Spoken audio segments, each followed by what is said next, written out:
Selamat datang di sesi bedah materi kita kali ini. Hari ini kita bakal membongkar satu konsep spiritual yang jujur aja bener-bener mendalam dan bisa jadi game changer buat hidup kita. Kalau selama ini Anda sering ngerasa cemas, gelisah, atau capek banget sama tuntutan hidup yang kayaknya nggak ada habisnya, pemahaman dari materi yang kita bahas hari ini bener-bener bisa mengubah kecemasan itu jadi kedamaian yang luar biasa kokoh. Kita akan membedah tuntas anatomi dari satu kata yang sering banget disalahartikan, pasrah.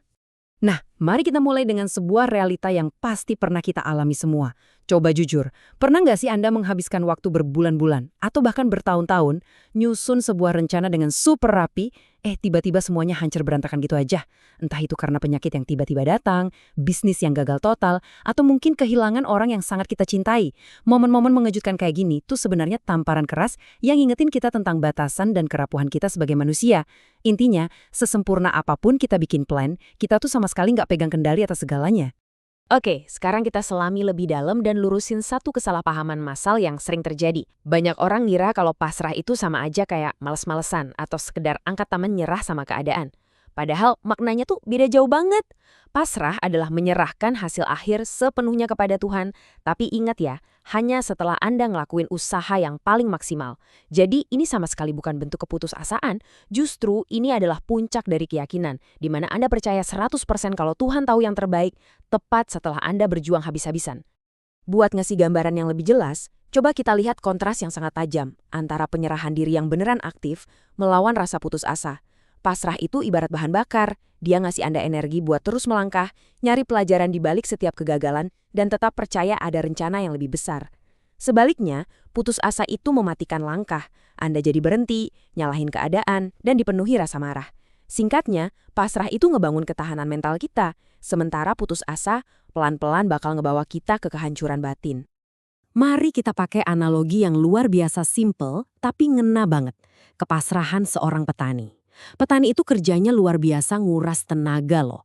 Mereka harus ngebajak tanah, nyiram benih setiap hari, panas-panasan basmi hama. Pokoknya mereka nggak bisa cuma duduk diam, nunggu hasil. Tapi perhatikan langkah terakhirnya.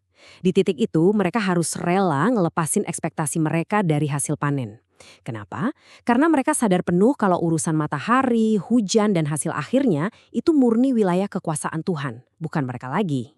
Atau coba deh bayangin anak balita yang lagi belajar jalan.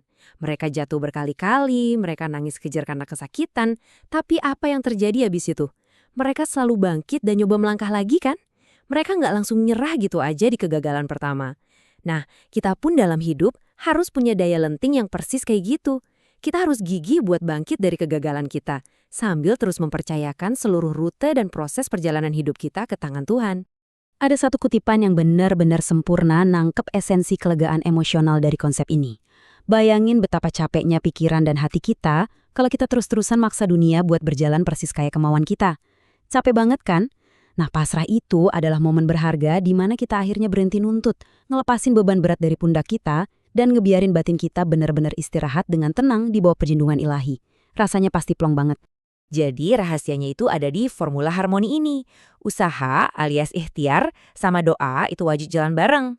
Usaha itu bukti kesungguhan kita, sedangkan doa itu bentuk pengakuan kalau sekuat-kuatnya kita ini tetap manusia yang penuh keterbatasan. Tapi kuncinya ada di tahap paling akhir. Tanpa kepasrahan kita bakal tetap aja ngerasa anxious alias cemas, terus-terusan deg-degan nungguin hasil spesifik yang kita mau. Pasrah inilah yang jadi pengunci dari usaha dan doa kita, ngejamin kedamaian pikiran kita nggak peduli apapun hasil akhirnya nanti. Nah, pemahaman ini jadi super krusial kalau kita lagi ngadepin doa-doa yang rasanya kok nggak dijawab-jawab. Kadang kita ngerasa diabaikan ya kan? Padahal faktanya Tuhan itu menata ulang doa kita lewat 3 cara. Bisa jadi dia ngasih persis kayak yang kita minta. Atau dia nunda jawabannya buat ngelindungin kita sampai waktunya benar-benar pas. Atau yang paling keren, dia malah ngeganti permintaan itu sama sesuatu yang jauh-jauh lebih baik. Pas kita paham ini, kita sadar kalau doa yang belum terjawab itu bukan penolakan, tapi murni bentuk perlindungan. Terus kalau lagi ngerasa beban hidup Anda itu udah kelewat batas, coba deh renungkan rekam jejak yang satu ini. Bahkan manusia-manusia paling terpilih sekalipun, yakni para nabi, itu ngalamin ujian yang di luar nalar kita. Mulai dari penyakit bertahun-tahun, fitnah keji, dijeblosin ke penjara gelap, sampai ngadepin perang dan penolakan berdekade-dekade.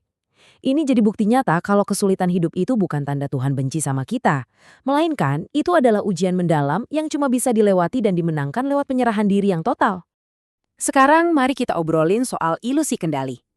Kalau kita menggantungkan kedamaian dan ketenangan hati kita pada uang, jabatan, atau pujian dari orang lain, wah kita bakal selamanya dihantui rasa takut. Kenapa begitu? Karena yang namanya kekayaan, status, dan pujian itu sifatnya sangat sementara dan rapuh banget.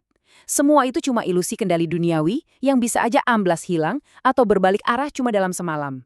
Menggantungkan hati pada hal-hal yang fana kayak gini tuh sama aja dengan sengaja ngundang kecemasan seumur hidup. Tapi pas kita benar-benar mempraktekkan pasrah, kita otomatis bakal mendefinisikan ulang apa sih arti dari rezeki itu. Kita nggak lagi terobsesi cuma sama angka di rekening bank. Kita mulai sadar kalau rezeki yang luar biasa itu juga ngerangkum hal-hal kayak kesehatan fisik, keluarga yang harmonis, teman yang selalu ada pas kita lagi susah-susahnya, dan pikiran yang jernih. Definisi baru ini ampuh banget buat ngentiin kebiasaan beracun kita yang suka banget ngebanding-bandingin hidup kita sama pencapaian orang lain. Ada satu mindset yang menurut saya indah banget dan bisa mengubah cara pandang kita secara radikal.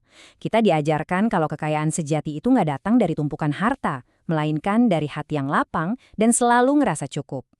Sama halnya dengan kekuatan. Orang yang paling kuat itu ternyata bukan mereka yang selalu maksa dunia nurut sama kemauannya, tapi justru mereka yang berani nundukin egonya dan berserah diri sepenuhnya kepada Sang Pencipta. Dan satu lagi yang nggak kalah penting, kepasrahan itu bukan cuma senjata darurat yang kita keluarin pas ada tragedi besar aja loh.